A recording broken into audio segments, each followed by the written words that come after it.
Hello दोस्तों, कैसे हैं आप। ग्लोबल आर्ट एकेडमी में आपका स्वागत है। आज हम चित्रकला, मूर्तिकला और स्थापत्य कला के विषय में कुछ महत्वपूर्ण तथ्यों के बारे में चर्चा करेंगे जो टीजीटी पीजीटी कला से संबंधित विभिन्न एग्जाम में पूछे जाते हैं। चट्टान की कला के बारे में हम देखते हैं। भीमबेटका की गुफा जो कि बहुत महत्वपूर्ण है। ये गुफा जो है मध्य प्रदेश के अंतर्गत आती है और गुफा संख्या 3 के चित्र को सम्मुख दिखाया गया है। आप देखिए भीमबेटका की गुफा संख्या 3 में, जो कि भोपाल के पास है और ये लगभग नवपाषाण काल की मानी जाती है। भीमबेटका की गुफा के बारे में बात करें तो यहाँ पर हमें ज़्यादातर चित्र नवपाषाण काल के मिलते हैं और कुछ चित्र जो है हमें मध्यपाषाण काल के यानी मीसोलिथिक एज के भी मिल जाते हैं। तो यहाँ पर हम बात करते हैं कि ये लगभग जो है ईसा से 5000 पूर्व लगभग माना गया है, यानी यहाँ के चित्र 5000 ईसा पूर्व के माने गए हैं।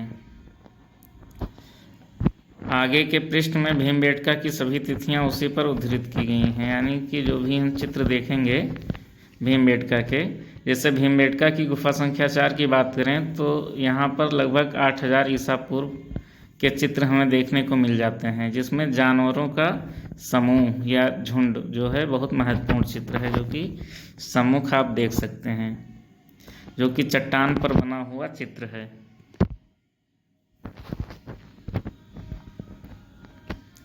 भीमबेटका की गुफा 4 ये 5000 ईसा पूर्व की बताई गई है। इस गुफा का उल्लेख पिछले पृष्ठ पर किया गया है, यानी आप देख सकते हैं इसमें जो है शिकार करते हुए कुछ मानव दृश्य हैं, जिसमें कुछ जंगली जानवर हैं जिनका शिकार करते हुए दिखाया गया है और ये गेरुए रंग से चित्र बने हुए हैं। गेरुए रंग से चित्र बने हुए हैं और सफ़ेद खड़िया का भी प्रयोग किया गया है। भीमबेटका की गुफा संख्या 8 की बात करें तो ये लगभग 3000 ईसा पूर्व की बताई जाती है। यहाँ पर हम घुड़सवारों के चित्र देख सकते हैं। ये देखिए घुड़सवारों के चित्रों को दिखाया गया है, जो घोड़े पर चढ़ कर के जो है वो शिकार करते हुए, और कुछ आकृतियाँ जो है ज्यामितीय आकार जिसमें आप त्रिभुज वगैरह को देख सकते हैं, डमरू नुमा आकृतियाँ बनाई गई हैं। भीमबेटका की गुफा संख्या 6, इसका तिथि लगभग 8000 ईसा पूर्व बताया गया है। यहाँ पर भी जो है ये किसी जानवर का ही दृश्य है, जो कि शिला पर यानी चट्टान पर बनाया गया है। अब हम देखते हैं हेलियोडोरस का स्तंभ। ये महत्वपूर्ण हो जाता है अगर हम पूछें कि हेलियोडोरस का जो है स्तंभ कहाँ पर पड़ता है, तो ये उदयगिरी के निकट मध्य प्रदेश में बेस नगर एक स्थान है, वहाँ पर ये स्थित है। और ये जो है गरुड़ का स्तंभ था, लेकिन वर्तमान में जो ऊपरी हिस्सा है गरुड़ वो क्षतिग्रस्त है, और ये जो है वासुदेव के सम्मान में हेलियोडोरस द्वारा स्थापित किया गया था। वासुदेव जो है विष्णु जी का प्राचीन नाम है, तो ये याद रखना है। वो हेलियोडोरस कौन था, तो ये बैक्टीरिया का एक यूनानी राजदूत था। इसका जो है लगभग 6.5 मीटर जो है इसका स्तंभ, और फीट में अगर देखें तो 21 फीट के लगभग ऊंचाई पर है। स्तंभ पर की गई सजावट में हंस, सरकंडे और मनकों की आकृति, कमल के पत्ते, वनस्पति, फल और मालाएं शामिल हैं। इसका घंटा शीर्ष मौर्यकालीन नमूने के समान है, जैसा कि आप चित्र में देख सकते हैं। ये देखिए ये पूरा स्तंभ है और ये इस पे जो यूनानी कला का छाप दिखता है इस पे।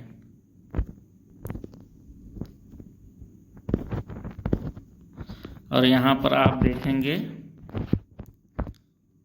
तो कुछ कमल आकृतियाँ बनाई गई हैं, ये सजावट की गई है, अलंकरण किया गया है।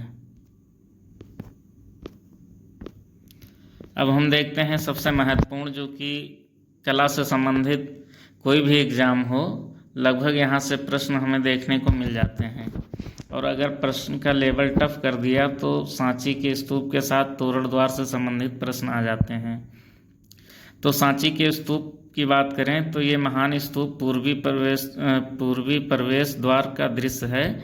पहली शताब्दी ईसा पूर्व में शुंगों ने ये संरचना बनवाई थी जिसे हम आज देखते हैं। जैसा कि हम स्पष्ट कर दें कि जो सांची का स्तूप है, सबसे पहले जो स्तूप था तो वो मौर्य काल का है, यानी मौर्य काल में बना हुआ है, अशोककालीन। लेकिन जो वर्तमान में हम जिसको देखते हैं, वर्तमान में जो स्थिति है उसकी, वो शुंग काल में जो है शुंग शासकों ने इसका पुनर्निर्माण करवाया था, जो कि पत्थर का बनवाया था। और इसमें जो तोरण द्वार बने हैं वो भी शुंग काल और क्या कहते हैं, सातवाहन राजाओं ने इसके जो है पहली शताब्दी में तोरण द्वार बनवाए। यानी अगर हम ये हेमीस्फीयर और इसके एंडस्फीयर और क्या कहते हैं पूरे गोले की बात करें, जो कि स्तूप है, तो वो शुंग काल में पुनर्निर्माण करवाया गया। और ये जो आप तोरण द्वार देखते हैं, जो कि 4 तोरण द्वार हमें देखने को मिल जाते हैं, तो इसका जो है सातवाहन काल में निर्माण हुआ। तो ये भी प्रश्न महत्वपूर्ण है कि अगर हम पूछें कि सबसे पहले प्रारंभ में जो है ईंटों से बना हुआ था जो सांची का स्तूप, वो किसने बनवाया? वो मौर्य काल का है, अशोक काल का। लेकिन बाद में उसका पुनर्निर्माण या जो वर्तमान शक्ल हम देख पाते हैं जो कि पत्थर का बना हुआ है, वो किसने बनवाया? शुंग काल में। और इसमें जो है तोरण द्वार, सांची के स्तूप में तोरण द्वार किसने बनवाए? तो वो सातवाहन काल में बना। अब हम देखते हैं इसके भाग से संबंधित प्रश्न आ जाते हैं। तो सबसे ऊपर जो आपको दिख रही है उसको बोलते हैं छत्र, इसको बोलते हैं छत्र। और इस छत्र के ऊपर यानी अंड भाग के ऊपर जो चारों तरफ से एक चौखटा टाइप का बना हुआ है, जिसमें जो पवित्र वस्तु होती है बुद्ध जी से संबंधित, चाहे वो कपड़ा हो या उनकी अस्थियां हो या उनकी राख हो या उनके जो है वह अंगवस्त्र हों, तो वो सारी चीज़ें इसी हर्मिका में रखी जाती हैं। और ये जो अंड भाग है पूरा गोल आकार का, इसको डोम बोलते हैं या अंड भाग बोलते हैं। और ये तोरण द्वार है जो कि चारों तरफ से है। और इसके अंड भाग के बीच में जो है परिक्रमा करने के लिए चारों तरफ जो रेलिंग लगी हुई है और इसके बीच में जो गैप है, ये प्रदक्षिणा पद है, बलस्ट्रेड। और ये जो है उसकी स्टेयर्स यानी सीढ़ियां हैं।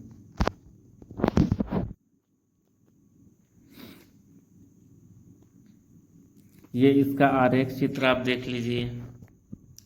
अब हम देखते हैं जो सांची के स्तूप के द्वार हैं, यानी तोरण द्वार की चर्चा करते हैं। तोरण द्वार से भी कभी काफ़ी प्रश्न बन जाते हैं।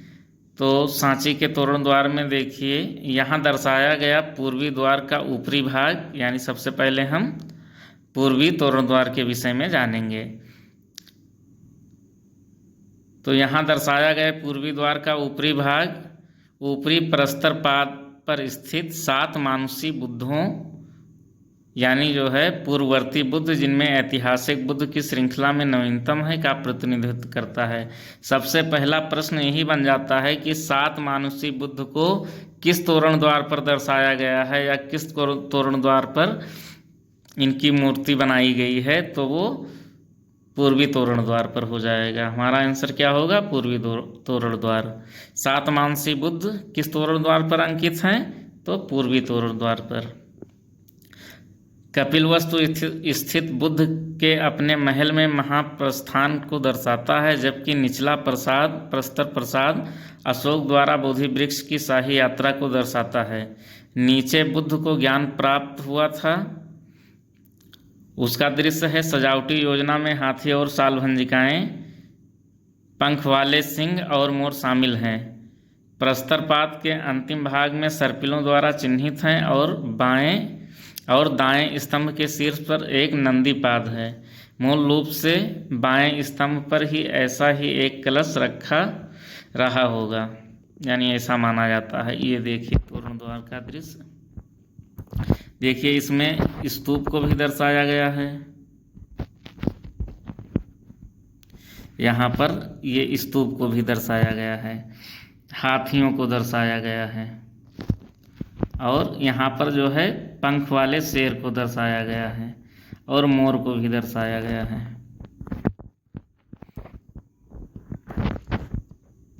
और ये नीचे जो है सालभंजिका यक्षी, सालभंजिका यक्षी इसको दर्शाया गया है, हाथियों को दर्शाया गया है।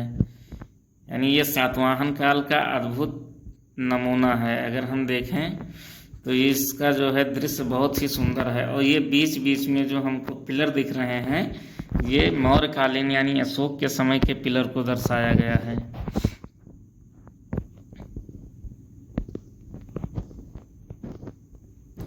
अब हम सेपरेट अलग अलग देखते हैं। सालभंजिका यक्षी जो भी हमने देखा, ये सांची के पूर्वी द्वार पर यह प्रसिद्ध भंजिका सालभंजिका प्राचीन प्राकृतिक देवियों, जिनको हम यक्षी बोलते हैं, से ली गई हैं, जिन्हें तोरण की सजावट में एक शुभ तत्व के रूप में जोड़ा गया है। स्तंभ के चारों ओर घूमते हुए हाथियों और उनके चालकों की नक्काशी अद्भुत है। यानी बहुत ही बारीकी के साथ वर्क किया गया है। ये आप हाथी देख सकते हैं, हाथी को जो है कपड़े पहनाए हुए, उसको सजावट उसकी देख सकते हैं। ये सालभंजिका यक्षी आप देख सकते हैं। पंख वाले शेर और मोर, ये भी कहाँ हमें मिलते हैं? सांची के पूर्वी द्वार पर। पंखों वाले सिंहों और मोरों की नक्काशी का विवरण इन दोनों जानवरों का शाही संबंध है और इसलिए ये बुद्ध और अशोक दोनों के लिए उपयुक्त हैं, जिनकी शोभा यात्रा को वास्तुशिल्प पर दर्शाया गया है। सिंहों के ऊपर धर्म चक्र की पूजा करते उपासकों का एक दृश्य है। सिंहों के नीचे एक और नंदीपाद नामक मानक है, जैसा कि पिछले पृष्ठ पर दिखाया गया है। यानी यहाँ पर आप मोर देख सकते हैं और पंख युक्त शेर देख सकते हैं, और ये जो चक्र बताया गया था, ये आप अशोक चक्र देख सकते हैं, जो कि बुद्ध जी से भी संबंधित है और मौर्य काल में अशोक से भी संबंधित है। लस्ट्रेशन सीन आप देख सकते हैं, ये भी सांची के पूर्वी द्वार पर है। पंख वाले सिंहों के ऊपर बीच में हाथियों द्वारा लक्ष्मी का अभिषेक यानी अनुष्ठान स्नान दर्शाया गया है। यहाँ लक्ष्मी समृद्ध और उर्वरता का प्रतीक है और हाथी उन वर्षा के बादलों का प्रतिनिधित्व करते हैं जो धरती और उसके खेतों को उपजाऊ बनाते हैं। यहाँ पर देखिए,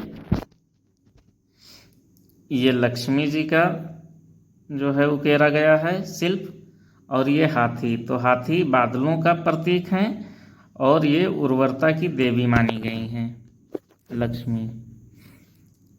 यहाँ पर आप फिर से वही पंख युगी जो है शेर देख सकते हैं, पंख युगी, और मोर का दृश्य देख सकते हैं। ये हाथी और क्या कहते हैं जुलूस का चित्र देख सकते हैं।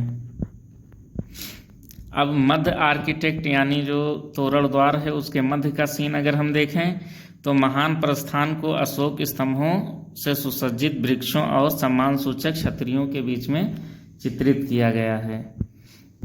यानी थोड़ा विजुअल अगर हो पा रहा होगा तो आप देख सकते हैं कि यहाँ पर जो है छतरी बनाई गई है, बीच बीच में कई सारी छतरियाँ जो है ये सम्मान का प्रतीक हैं।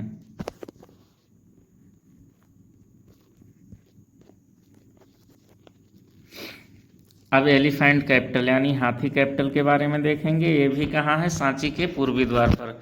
अगर प्रश्न बनता है कि हाथी कैपिटल या एलिफेंट कैपिटल हमें किस तोरण द्वार में मिलता है सांची के, तो हमें पूर्वी तोरण द्वार पर मिल जाता है। यहाँ चौकी के चारों ओर परेड करते हुए हाथियों का एक नज़दीकी दृश्य है। हाथियों के कपड़े, आवरण और अन्य विवरण कुशलता से प्रस्तुत किए गए हैं। प्रस्तुत चित्र में आप देख सकते हैं कि कितनी सुंदरता से हाथियों को जो है काट करके शिला से बनाया गया है और उन पे सज्जा की गई है। उनके ऊपर जो है कपड़े भी पहनाए गए हैं।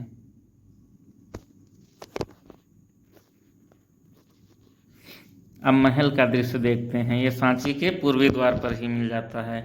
भाग्यशाली निवासी एक स्तंभ के पीछे से आराम करते हैं और ऊपरी बालकनी से गुजरे हुए दृश्य को देखते हैं। चूंकि प्रवेश द्वारों पर कई और दृश्य जैसे बुद्ध के जीवन की घटनाओं को दर्शाते हैं, इसलिए यह चित्र कपिलवस्तु में राजकुमार सिद्धार्थ के महल का प्रतिनिधित्व कर सकता है, जहां वे ज्ञान प्राप्ति की खोज पर निकलने से पहले सो रहे थे। यानी ऐसा अनुमान लगाया जाता है कि जो बुद्ध जी अपने महल में रहते थे, यानी ज्ञान प्राप्ति से पहले,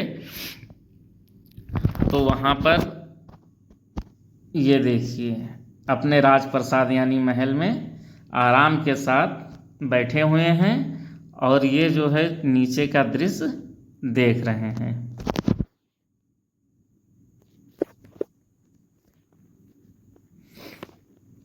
यानी अगर प्रश्न बनता है कि बुद्ध जी के महल का दृश्य किस तोरण द्वार पे है, तो सांची के पूर्वी तोरण द्वार में बनाया गया है। इंद्र और ब्रह्मा बुद्ध से मिलने गए हैं, ये भी महत्वपूर्ण तथ्य है। सांची के पूर्वी तोरण द्वार पे ये हमें देखने को मिल जाता है। बाईं ओर की चौकी के अंदर से बुद्ध का प्रतीक एक माला से सुसज्जित छत्र, मवेशियों, भेड़ों, बकरियों और रोटी बनाने की प्रक्रिया और कमल के तालाब से भरे एक समृद्ध दृश्य के बीच में दो उपासकों के साथ खड़ा है। दाईं ओर बीच में इंद्र और ब्रह्मा छत्र के पास पहुंच रहे हैं। ये आप देख सकते हैं, थोड़ा जूम करना पड़ेगा। ये जो छतरी से जो है उसके छतरी के नीचे जो माला दिखाई गई है, ये माला बुद्ध जी का प्रतीक है। और ये ब्रह्मा जी हैं और ये विष्णु जी हैं। इनको जो है बुद्ध जी से मिलते हुए दिखाया गया है। और ये भेड़ बकरी के दृश्य हैं और हमें बैल भी देखने को मिल जाता है और कुछ जो है महिला और पुरुष आकृतियां भी देखने को मिल जाती हैं।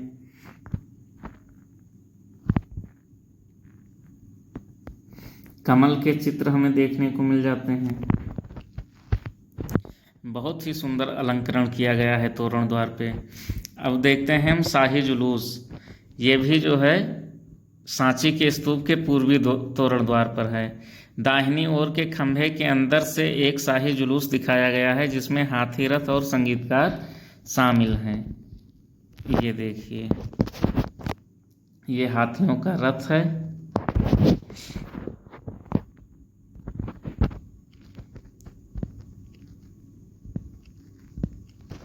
और ये हमें संगीतकार और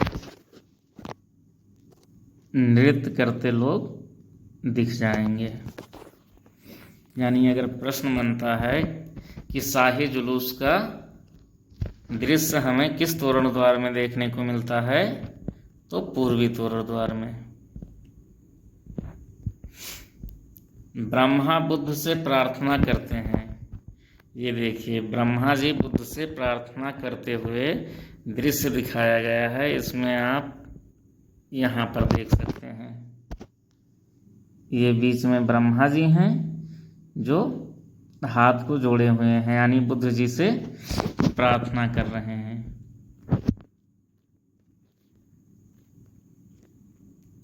और इसमें कई दृश्य हैं। दाहिनी चौकी के अंदर पीछे के दृश्य निरंतरता, जुलूस के ऊपर माया का एक छोटा सा स्वप्न, यानी माया देवी का स्वप्न भी दिखाया गया है। इसमें देखिए, बीच में माया देवी जी लेटी हुई हैं यहाँ पे, यानी शयन अवस्था में दिखाया गया है और वो स्वप्न देख रही हैं। जिसमें बुद्ध जी की माता ने स्वप्न में देखा कि गर्भाधान के समय एक सफ़ेद हाथी, जो कि बुद्ध के क्या कहते हैं गर्भ का प्रतीक है, गर्भाधान का या गर्भ धारण करने का प्रतीक है। ये प्रश्न आता है कि सफ़ेद हाथी किसका प्रतीक है, तो बुद्ध जी के गर्भधान का प्रतीक है या गर्भ में आने का प्रतीक है। उनके शरीर में प्रवेश कर गया है सबसे ऊपर। बुद्ध के ज्ञानोदय के ठीक बाद एक दृश्य है जिसमें ब्रह्मा और इंद्र अपने अनुयायियों के साथ बुद्ध जिस वृक्ष की प्रतीक के रूप में उन्हें ज्ञान प्राप्त हुआ था से धर्म का उपदेश देने का अनुरोध कर रहे हैं। ये देखिए इसमें सबसे निचले वाले दृश्य में। अब हम देखते हैं सांची के स्तूप का दक्षिणी द्वार। दक्षिणी द्वार स्तूप का मुख्य प्रवेश द्वार है। ये प्रश्न इम्पोर्टेंट है कि अगर पूछ ले कि स्तूप का मुख्य प्रवेश द्वार कौन सा है तो वो दक्षिणी तोरण द्वार है। कुछ सजावट गिर गई हैं यानी कुछ क्षतिग्रस्त हो गया है और उससे उसी स्थल पर स्थित संग्रहालय में रखा गया है। स्तूपों पर सिंह कैरिएटिड्स की आकृतियां बनी हैं। हिरणों और घोड़ों पर सवार क्रॉस वर्गों में विराजमान हैं। स्तूपों के बाहरी भाग पर ऊपर से नीचे लक्ष्मी की एक प्रतिमा है। अशोक की स्तूप की शाही यात्रा और पत्तों के बीच बवनों का एक दृश्य अंकित है। यानी ये किसकी बात हो रही है? दक्षिणी तोरण द्वार की बात हो रही है। आप ये देखिए इसमें भी इलस्ट्रेशन का दृश्य देखने को मिल जाता है यानी जुलूस का।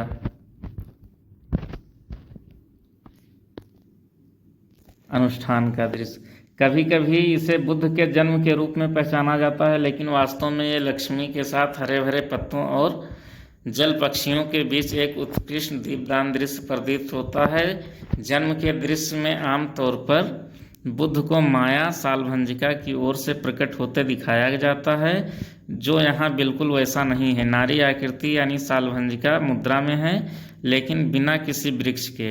साथ ही नवजात बुद्ध की कोई भी आकृति नहीं है। हालांकि बौद्ध कला में लक्ष्मी और माया को प्रतीकात्मक रूप में जोड़ा गया है। बुद्ध के बालों की पूजा, ये बहुत महत्वपूर्ण है कथन।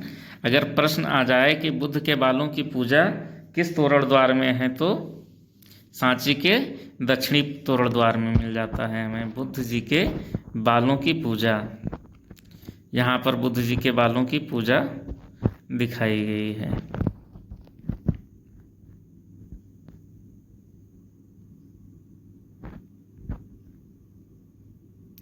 बुद्ध के बालों की पूजा करते दिखाई दे रहे हैं। ऊपर अशोक और उनकी रानियां हैं, यानी अशोक और उनकी रानियों को भी उकेरा गया है।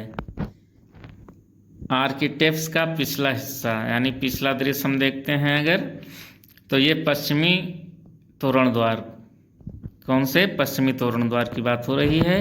पश्चिमी तोरण द्वार का पिछला भाग है, जिसे स्तूप के बाहर की ओर ऊंचे परिक्रमा मंच से देखा जा सकता है। ऊपर से नीचे तक बुद्ध के अवशेषों का कुशीनगर ले जाना और अवशेषों के लिए युद्ध और मार द्वारा बुद्ध को प्रलोभन, इतने दृश्य अंकित हैं। यानी कौन कौन से दृश्य?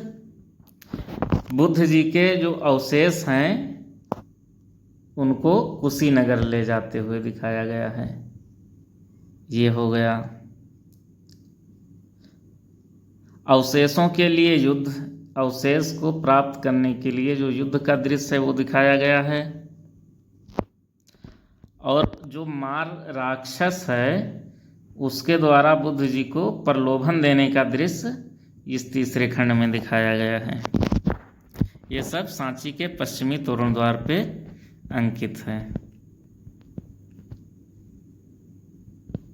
ये देखिए बुद्ध के अवशेष का परिवहन। यहाँ पर आप देख सकते हैं कि बुद्ध जी के अवशेष को कुशीनगर ले जाते हुए दिखाया गया है। ये दृश्य है।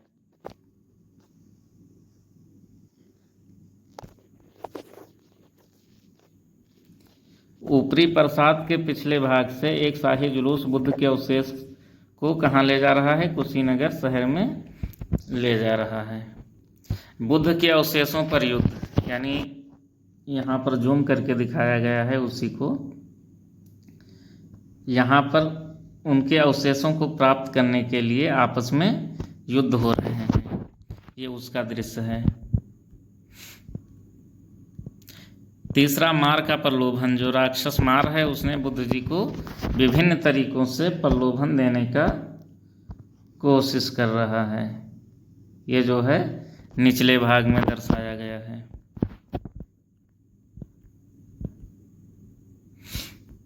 बौना कैरिएटिड्स, ये भी सांची के पश्चिमी द्वार पे है। ये देखिए ये स्कल्पचर पश्चिमी द्वार पर वास्तुकला की तोंद युक्त बौनों द्वारा ढोया जा रहा है। ये देखिए जो है किसको?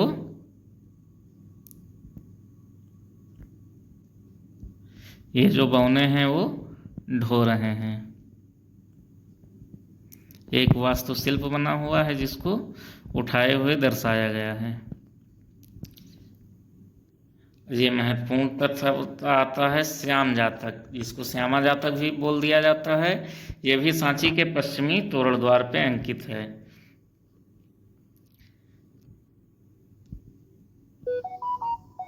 इस जातक कथा में एक आत्म केंद्रित राजा श्यामा को विष युक्त बाण मारता है ताकि ये पता लगाया जा सके कि श्यामा देवता है या नश्वर। नश्वर होने के कारण श्यामा अपने घाव से मर जाता है। तब राजा पश्चाताप करता है और इंद्र श्यामा को जीवन प्रदान करते हैं। श्यामा की झोपड़ी और अंधे माता पिता ऊपरी दाहिने कोने में दिखाए गए हैं। नीचे श्यामा पानी के घड़े के साथ कमल के तालाब में स्नान कर रहे हैं, जहां राजा का बाण उन्हें लगता है। राजा को 3 बार दिखाया गया, अपना धनुष खींचते हुए, परिणाम को देखते हुए और अंत में पश्चाताप करते हुए। यानी ये 3 दृश्य दिखाए गए हैं राजा के। ऊपरी बाईं ओर पात्र इंद्र के साथ मिलकर सुखद अंत का जश्न मनाते हैं। यानी इस पे पश्चिमी तोरण द्वार पर ये अंकित है। जिस प्रकार से श्रवण कुमार और उनके माता पिता और राजा दशरथ का दृश्य था, एकदम सेम टू सेम जो है श्याम जातक जो है वो कथा लगभग वैसे ही है, जिसमें श्यामा को नश्वर हैं या नश्वर नहीं हैं, इसको जांच करने के लिए राजा ने बाण मारा, लेकिन उसके घाव से उनकी मृत्यु हो जाती है और फिर राजा को पश्चाताप होता है। अब हम देखेंगे मुकालिंडा बुद्ध की रक्षा करते हुए। अब मुकालिंडा कौन है? ये एक नागराज है। इसको भी देखिए, ये देखिए जो फन दिख रहा है, ये बुद्ध जी की रक्षा कर रहे हैं। मुकालिंडा एक नागराज है जो एक सर्प का राजा है, जो बुद्ध की रक्षा करता है। बाद में मूर्तियों में बुद्ध को आमतौर पर मुकालिंडा को कोबरा फन के नीचे आश्रय लेते हुए चित्रित किया गया है। यहाँ बुद्ध को राजा के ऊपर छत्र छाया वाले पेड़ के रूप में आनिकोनिक रूप से दर्शाया गया है। मुकुलिंडा के बगल में बाईं अग्रभूमि में उनकी 2 रानियां हैं, जिनके पीछे 3 परिचारिकाएं हैं और एक थाली, एक जार और एक चौरी पकड़े हुए मुकुलिंडा को दूसरी ओर उनके नर्तक और संगीतकार हैं। यानी नर्तक और संगीतकार को भी दिखाया गया है, उनकी रानियों को दिखाया गया है। ये देखिए, एक रानी इधर और एक रानी इधर।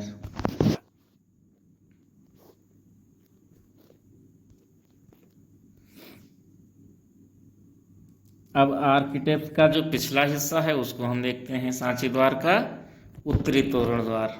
अब हम उत्तरी तोरण द्वार के बारे में जानेंगे। ये उत्तरी द्वार के पीछे का बायां भाग है, जिसे स्तूप से बाहर की ओर ऊंचे परिक्रमा मंच से देखा जा सकता है। ऊपर से नीचे तक छदंत जातक यानी 6 दांत वाले हाथी। बुद्ध का एक हाथी अवतार है, जिसमें हाथी एक शिकारी को अपने दांतों की बलि देता है। मार का प्रलोभन और वेशांतर जातक, जिसमें राजा वेशांतर बुद्ध और उनका अवतार उदारता के गुण का पालन करते हैं। यहाँ की सजावट अन्य द्वारों की तुलना में अधिक महत्वपूर्ण है। पूर्वी द्वार की तरह यहाँ भी हाथियों द्वारा वास्तु कला को ढोया जाता है। यहाँ पर हमें कितने दृश्य देखने को मिल जाते हैं?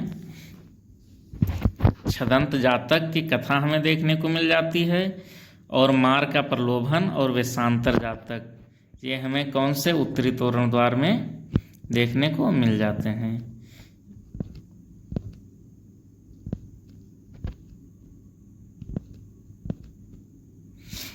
ये मार के प्रलोभन का दृश्य है यहाँ पे बीच में। ये वेशांतर जातक का दृश्य है। अब बुद्ध का अवतरण, ये भी उत्तरी तोरण द्वार पर है। दाहिने पोस्ट के ऊपरी अग्र पैनल से बुद्ध की माता की मृत्यु के बाद उनका पुनर्जन्म 33 देवताओं के स्वर्ग में हुआ, जहां बुद्ध ने धर्म का उपदेश देने के लिए भ्रमण किया था। पैनल में इस भ्रमण के बाद उनके पृथ्वी पर लौटने को दर्शाया गया है। बुद्ध इंद्र, ब्रह्मा और अन्य देवताओं और ऋषियों के साथ मध्य में सीढ़ी से नीचे उतरते हैं। उनकी विजयी प्रगति को सीढ़ी के ऊपर और नीचे अनिकोनिक प्रतीकों द्वारा दर्शाया गया है।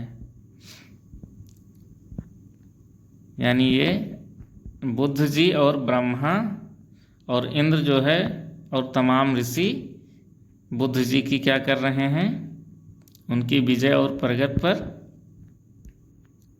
उनका सम्मान कर रहे हैं। शाही जुलूस का चित्र भी हमें यहाँ देखने को मिल जाता है उत्तरी तोरण द्वार पर। ये शाही जुलूस का चित्र है। एक स्तूप का समर्पण, ये भी उत्तरी द्वार पर है, जो कि एक स्तूप बीच में बना हुआ है और उसको लोग उठाए हुए हैं, उसके प्रति अपना समर्पण भाव व्यक्त कर रहे हैं, जो कि गायन वादन के साथ दिखाया गया है। वैशाली में चमत्कार, ये भी उत्तरी द्वार का है, यानी उत्तरी तोरण द्वार का है, जो कि वैशाली के चमत्कार के रूप में दिखाया गया है। यहाँ पर बुद्ध जी को एक वृक्ष के रूप में दर्शाया गया है।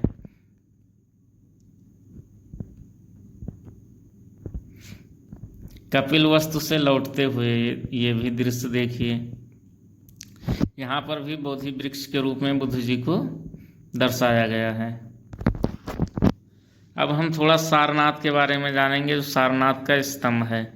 सारनाथ वो हिरण उद्यान है जहाँ बुद्ध ने पहली बार धर्म का उपदेश दिया था, यानी धर्म चक्र परिवर्तन से संबंधित है। यहाँ कुछ बाद में मठों के खंडहर दिखाई दे रहे हैं, जिनके पृष्ठभूमि धमेक स्तूप, जो कि हम अभी आगे देखेंगे। ये देखिए, ये मौर्यकालीन है, और बाद में जो पीछे दिख रहा है धमेक स्तूप, जिसका पुनर्निर्माण किया गया, ये गुप्त काल में बनवाया गया। धमेक स्तूप सारनाथ उत्तर प्रदेश। कहा जाता है कि धमेक स्तूप वह स्थान है जहाँ बुद्ध ने ज्ञान प्राप्ति की थी, और उसके प्राप्ति के बाद, ज्ञान प्राप्ति के बाद बुद्ध जी ने जो है पहला उपदेश दिया था। बुद्ध जी ने ज्ञान प्राप्ति के बाद पहला उपदेश कहाँ दिया, तो सारनाथ में दिया। इसी घटना को हम क्या कहते हैं, धम्मचक्र परिवर्तन कहते हैं। और उसका जो प्रतीक स्तूप है वो कौन सा है, धमेक स्तूप है। इसका वर्तमान स्वरूप जो है, मूल जो अशोक ने बनवाया था उसके बाद का गुप्तकालीन यानी 500 ईस्वी का माना जाता है।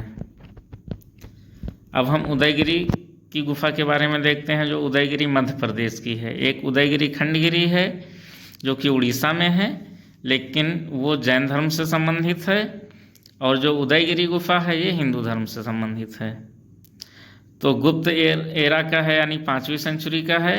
और गुफा संख्या 4 में हम देखें तो उदयगिरी की गुफा संख्या 4 में हमें एक लिंगी शिव की प्रतिमा देखने को मिल जाती है, जो कि चित्र में दर्शाया गया है।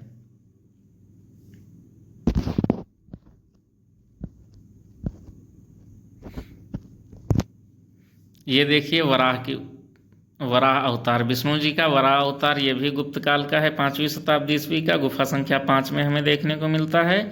ये उदयगिरी की गुफा जो कि मध्य प्रदेश के अंतर्गत आती है। इस प्रतिमा की अगर बात करें तो ये 4 मीटर यानी लगभग 13 फीट ऊंची है, और ये उभरी हुई मूर्ति है। ये भारतीय कला के प्रतीकों में से एक है।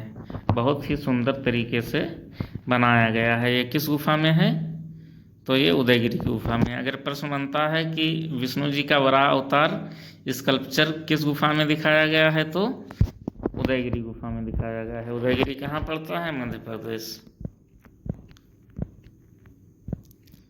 यमुना नदी देवी, यानी नदी की देवी माना जाता है यमुना जी को, और यमुना जी की सवारी क्या है, कुर्म यानी कछुआ है। ये जो प्रस्तुत चित्र है इसमें आप देखिए कि यमुना जी को दर्शाया गया है, और ये पानी की लहरें हैं, उसके नीचे उनका सवारी जो है कछुआ है।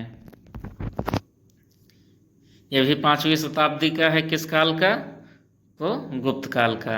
यह आकृति यमुना जी की है, जो यमुना नदी का साक्षात रूप है, एक प्रतीकात्मक जलपात्र लिए हुए और जल के बीचों बीच में अपने वाहन कछुए, यानी जो लगभग अदृश्य है, यानी दिख नहीं रहा है, पानी के अंदर डूबा हुआ है। पानी को कुशलता से उकेरा गया है ताकि ये दर्शाया जा सके कि ये आंशिक रूप से डूबी हुई है। अब परिसर आकृतियों के बारे में जान लेते हैं। गुप्त जो है प्रारंभिक 5वीं शताब्दी, गुफा संख्या 5, उदयगिरी की बात कर रहे हैं। ये वराह के सबसे बेहतर संरक्षित अनुचरों में से एक है। इसकी स्थापना वराह की दाहिनी कोहनी के ठीक पास हुआ है।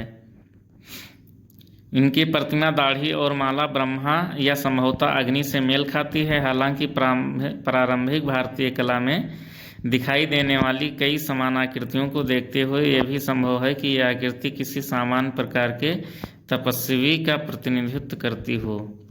ये परिचर आकृतियां हैं जो कि हमें उदयगिरी गुफा संख्या 5 में मिल जाती हैं। अब ये देखिए नागराज। अगर हम नागराजा की बात करें तो ये गुप्त काल का ये भी स्कल्पचर है जो कि गुफा में बनाया गया है। ये भी गुफा संख्या 5 में है उदयगिरी की। भूदेवी का अपहरण करने वाला नागराज, यानी भूदेवी का अपहरण जब नागराज ने कर लिया, इसके बाद जब क्या कहते हैं विष्णु जी के सामने जब वो अपना आत्मसमर्पण करता है तो ये उसका दृश्य है। ये देखिए यहाँ पे आपको दिख रहा होगा, अपने पैर से उसको दबाए हुए हैं नागराज को और वो क्षमा मांग रहा है, आत्मसमर्पण कर दिया है। और इसके पीछे एक आकृति है जिसका जो है सिर और पैर खंडित अवस्था में है, हाथ। ये जो है चंद्रगुप्त द्वितीय को दिखाया गया है, यानी राजा चंद्रगुप्त द्वितीय पीछे बैठे हुए हैं, नागराज के पीछे बैठे हुए हैं।